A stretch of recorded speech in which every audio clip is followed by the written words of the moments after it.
My name is Lucy Stewart. I'm a marine microbiologist at GNS Science. At undergraduate, I went to the University of Canterbury and I did a BSc Honours in microbiology. And I then went overseas to the US, to the University of Massachusetts Amherst, and I did a PhD in microbiology. My work during my PhD studies was mostly looking at the microbiology of deep sea hydrothermal vents. So these are environments where, because of volcanism at the bottom of the ocean, you get hot water coming out and it creates environments where special kinds of microbes live, which I studied.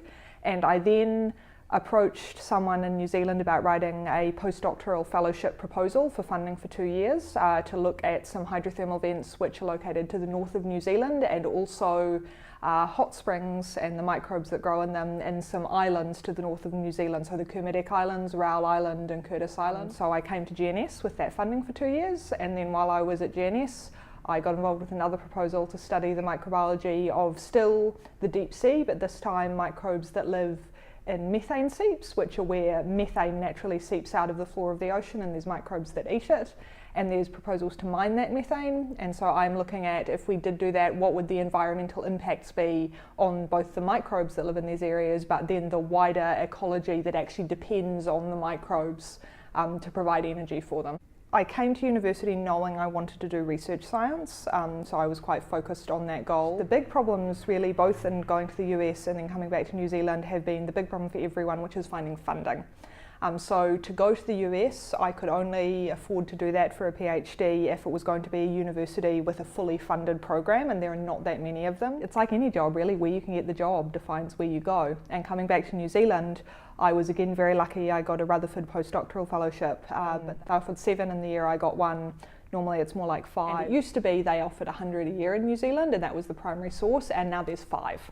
So if I hadn't got that, I probably would have left science just because of the limited opportunities to do the kind of work I do. If you did your PhD in New Zealand, you really have to go overseas to do postdocs, so that hugely changes the way New Zealanders do science, because they are basically obliged to go overseas to get jobs and experience before they're qualified for jobs here. And this wasn't a problem for me. I was very lucky, but particularly for people who have family obligations or disabilities that mean it's very difficult for them to go overseas, that's a huge barrier.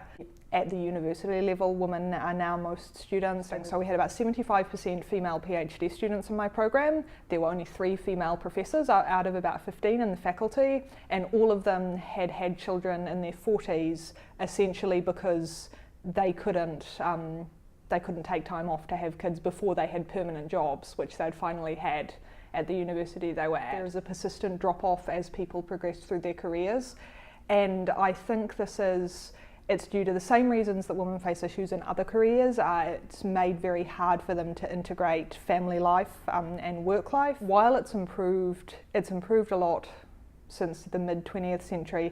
A lot of areas of academia, the people who run it are the older people who have a lot of publications, so there's kind of a self-perpetuating cycle where some of them are great, and some of them, they pick people to mentor who look and are like them.